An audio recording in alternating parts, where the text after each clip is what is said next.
Bonjour à tous, bienvenue dans cette nouvelle vidéo de cryptographie où nous allons voir le chiffrement RSA-OAEP.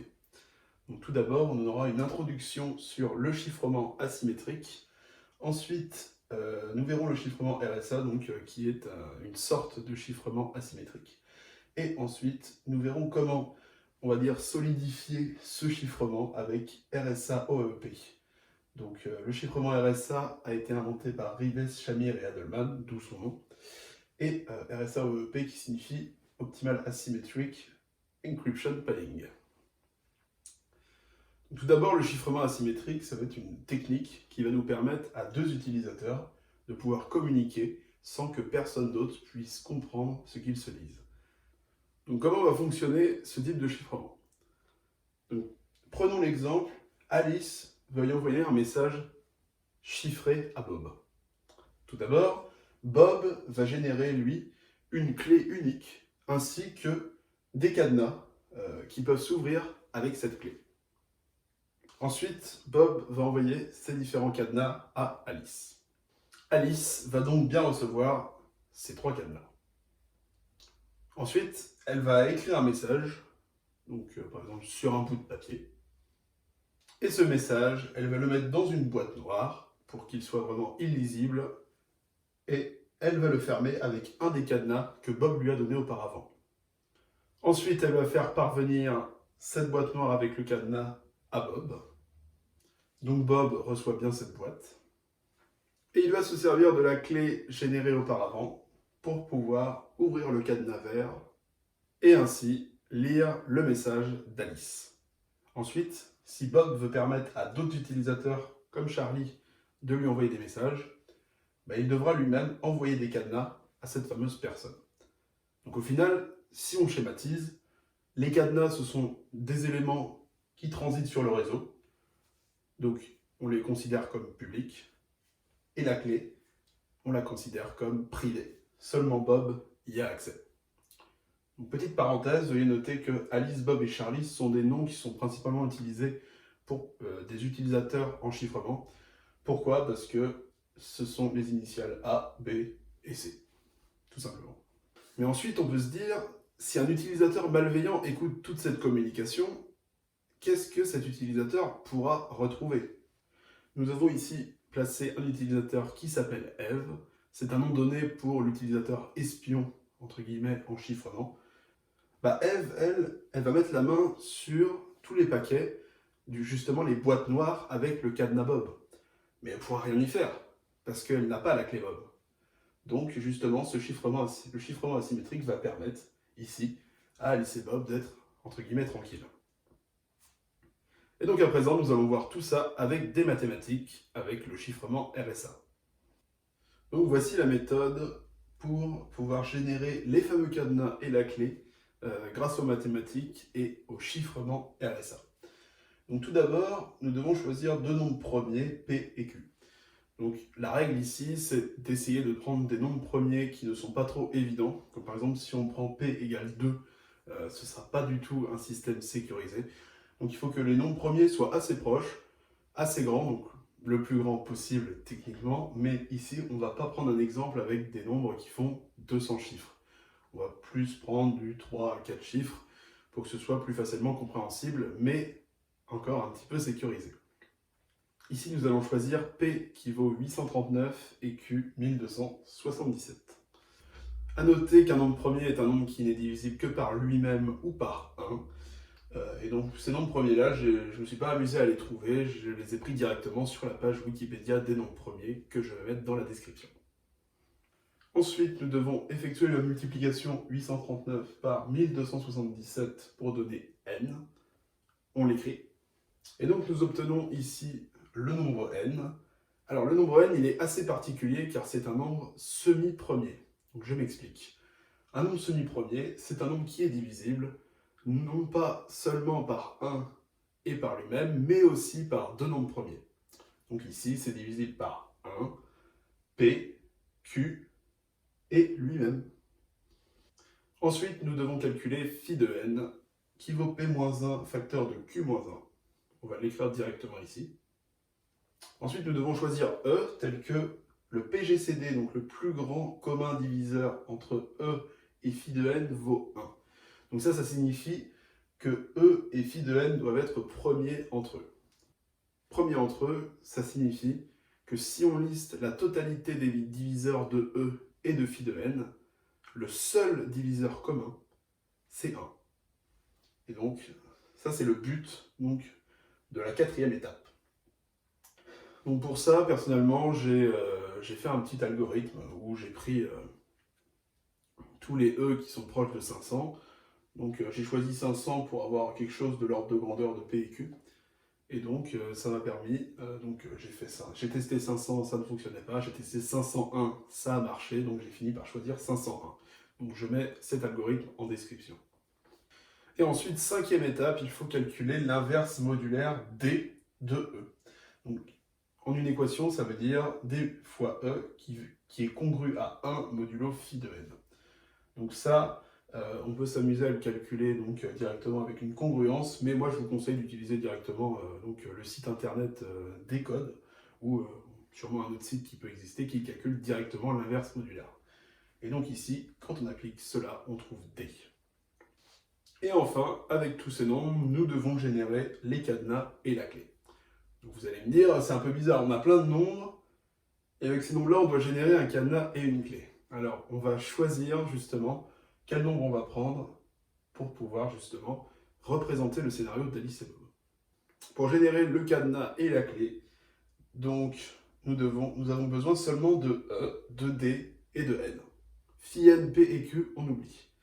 Donc pour le cadenas, c'est-à-dire pour n'importe quel utilisateur qui veut envoyer un message à Bob, nous avons besoin de E et de N. Donc E utilisé ici pour encrypt, qui signifie chiffrer en anglais. Et pour la clé, nous avons D et N. Donc D qui signifie decrypt, donc déchiffrer. Ici, Bob va déchiffrer les messages qui ont été chiffrés par Alice.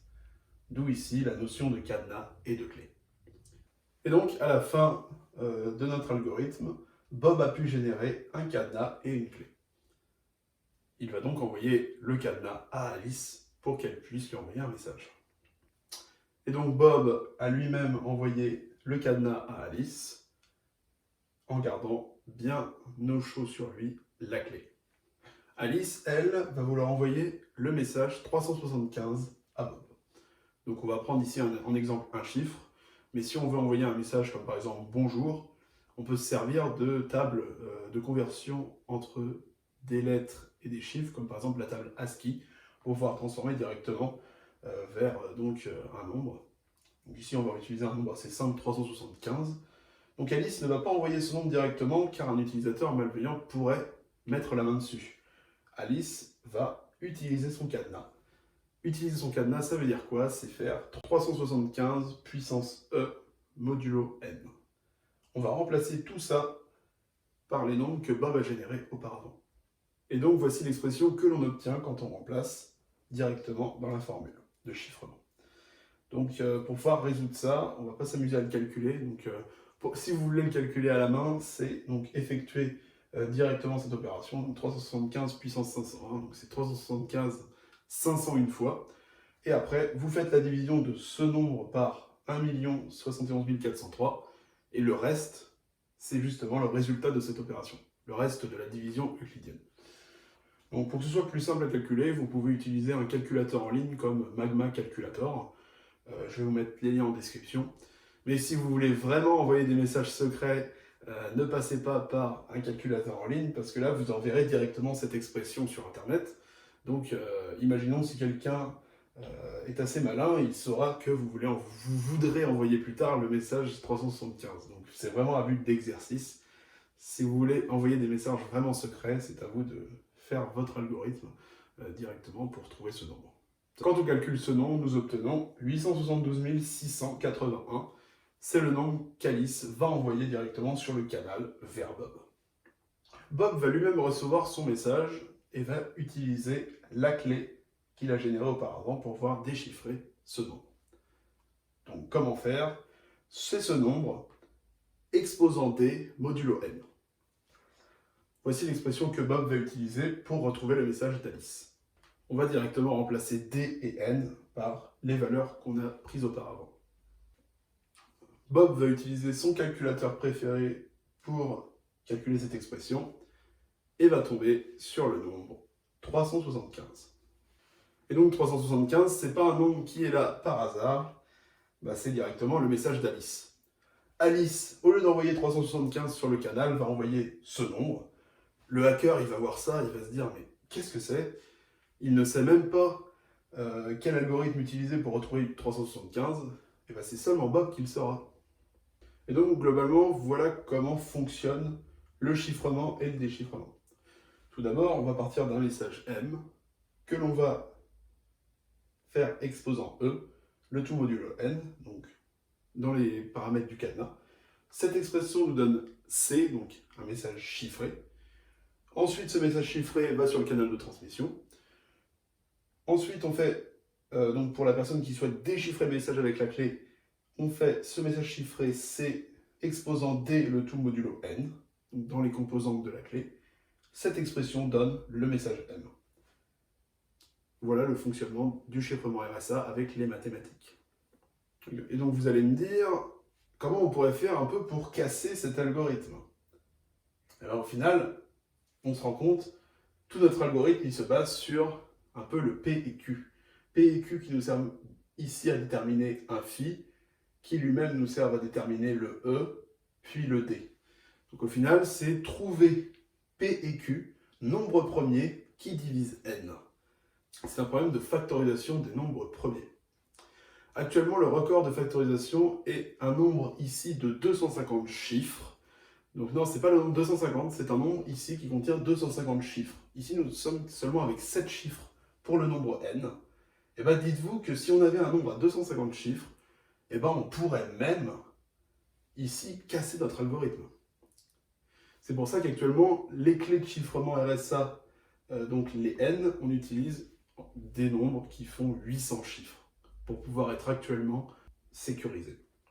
Et donc à présent, nous allons voir notre fameux chiffrement RSA qui est couplé avec l'OAEP. Et ça va nous permettre de rajouter un peu d'aléatoire dans notre système de chiffrement pour pouvoir le rendre encore plus sécurisé. Donc ici, le chiffrement RSA-OAEP, on ne va pas directement faire le RSA de M. Le M, on va le mettre ici, et après, on va dérouler tout un algorithme. Comment ça va marcher? On va prendre ici un nombre aléatoire, donc un random, que l'on va mettre dans cette case. Ensuite, le random, il va passer dans une fonction G de hachage. Donc une fonction de hachage, ça va nous permettre de prendre un nombre n'importe lequel, et ça va nous donner une sortie qui va être condensée. Et c'est-à-dire que ce condensé, on ne pourra jamais retrouver le nombre initial. C'est facile de faire la fonction dans un sens, mais c'est très difficile de faire le retour. Ça va nous donner un nombre ici que l'on va placer. Et en parallèle, nous allons mettre notre petit message M, que nous allons traduire en nombre binaire. De toute façon, on va voir un exemple juste après. Que l'on va concaténer à du padding. Donc du padding, ça s'appelle du bourrage. On va rajouter des zéros à M. Comme ça, on va avoir un nombre en binaire qui sera un peu plus grand. Et nous allons faire une opération XOR. C'est-à-dire, nous avons ici notre M concaténé à notre padding, et ici notre random qui sort de la fonction G.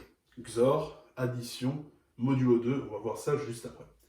Ça va nous donner un nombre ici qui va sortir, et ce nombre-là, ça va être notre X. En parallèle, notre nombre ici qui est sorti, il va dans la fonction H. Donc H, c'est une autre fonction de hachage. Ça va sortir ici, et nous allons faire la sortie de la fonction de hachage avec le nombre random de base, opération XOR, pour obtenir le Y. Et enfin, nous allons faire X concaténé à Y, ça va nous donner un nombre. Donc on concatène ici du binaire. Ça va nous donner un nombre. Nous allons faire tout ce qu'on a vu juste avant avec le chiffrement RSA pour obtenir enfin notre chiffré. Donc ici, on a vraiment un algorithme qui est beaucoup plus solide et nous pourrons ajouter ici du random. Ensuite, si on veut s'amuser à déchiffrer, donc pour le RSA, on a vu juste avant, on se sert de la clé générée. Puis nous avons juste ici à remplir X et Y. Et pour faire le chemin inverse, au lieu de commencer à XORer par là, on passe par H. Pour pouvoir ici XORer dans ce sens-là, on obtient notre random. Et ensuite, vu qu'on connaît X, ici on peut XORer pour retrouver le M et le padding. Donc ça se lit dans les deux sens, ce genre de schéma. Maintenant, on va prendre un exemple pour comprendre tout ça. Donc comme exemple, nous allons prendre le même message qu'auparavant, 375.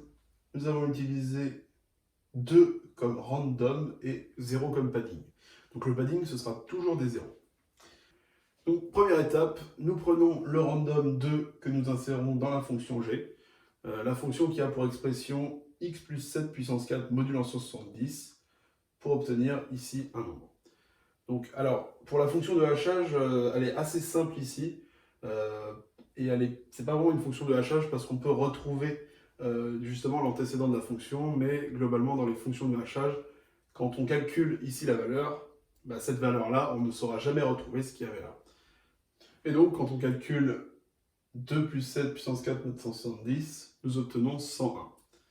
Ensuite, prochaine étape, transformer ce 101 en binaire pour pouvoir additionner la concaténation de ces deux nombres avec le 101 en binaire. Alors, c'est une addition assez particulière, ça s'appelle le XOR. Nous allons le voir tout de suite. Donc ici, nous avons posé l'opération. Donc pour la première ligne, c'est tout simplement ces deux nombres qui sont concaténés. Concaténés, ça veut dire on les prend et on les colle, entre guillemets. Donc nous avons exactement les mêmes chiffres. Et le nombre d'en dessous, c'est 101 transformé en binaire. Comment fonctionne le XOR? C'est tout bête. Il y a 4 possibilités. Soit on additionne 2 zéros, ça donne 0. 0 plus 0 égale 0. Si on peut aussi faire 0 plus 1 ou 1 plus 0, ça donne 1. Mais par contre, si on a 1 plus 1, ça ne donne pas 2, mais ça donne 0. C'est une addition modulo 2. Le 2, modulo 2, ça vaut 0. On peut faire ça assez rapidement. 0 plus 1, ça donne 1. 0 et 0, ça donne 0. 0 et 1, 1. Puis voilà, ça se fait tout seul. 1 plus 1, ça donne 0. Et après, voilà. On a juste à recopier. C'est très rapide. Et donc, nous avons ici le résultat de l'opération XOR qui est là. Pour des soucis de simplicité, je vais transformer directement ce nombre en nombre décimal pour pouvoir l'écrire ici. Donc ce nombre est 3037 et nous pouvons directement écrire ici la valeur de x. Prochaine étape, on va suivre la flèche. 3037 carré modulo 8. On écrit son résultat. Donc cette opération donne 1. Et prochaine étape, on fait une opération XOR un petit peu plus simple, entre 1 et 2. On peut la poser. Donc cette deuxième opération XOR, c'est ici le 2 que j'ai recopié et le 1 que j'ai transformé en binaire. Donc ici, très simple, 0 plus 1, ça donne 1, 1 plus 0, ça donne 1, et 0 plus 0, ça donne 0. Et donc ici, nous avons le nombre qui sort du XOR. Donc ça, on n'est pas obligé de le transformer directement avec un calculateur. Nous savons que c'est 3. 0, 1, 1 en binaire, ça donne 3. Et nous avons notre valeur de y. Et donc ensuite, prochaine étape, nous avons à concaténer le x et le y. Donc si on le fait en binaire, c'est direct, on a juste à le lire. Mais ici, il faut transformer ce nombre en décimal pour pouvoir utiliser la fonction RSA qu'on a vue juste avant. Et donc, quand nous concaténons toute cette suite de bits, nous obtenons le nombre de 24 299. Et donc, dès que nous obtenons ce nombre, 24 299, on n'a en réalité pas encore terminé. Ce nombre-là, on va le mettre dans la fonction RSA qu'on a vue juste avant. Qu'est-ce que ça signifie? On le fait à la puissance E modulo n, qu'on a vu juste avant. Et ça, on aura enfin notre message chiffré que l'on va envoyer à Bob. Donc c'est justement ce nombre-là que l'on va envoyer sur le canal de transmission. Ensuite, Bob, il recevra le message chiffré comme il est là. Il va utiliser sa clé de déchiffrement, donc C puissance D, le tout modulo n. Ensuite, il pourra obtenir x concaténé à y, qui sera là. Et ensuite, il utilisera les fonctions de hachage, ici, pour retomber sur le message. Si le message est authentique, donc s'il n'y a pas 3 zéros, il y a un problème, le message n'est pas authentique. Et enfin, le petit aléatoire, donc ici, ça ne va pas être utile pour lui. Il aura donc le message qu'il veut. Et donc voilà, c'est ainsi que s'achève cette vidéo sur le chiffrement RSA OEP. J'espère qu'elle vous aura plu. Donc si vous avez des questions, n'hésitez pas à le faire dans les commentaires. Et moi je vous dis à la prochaine.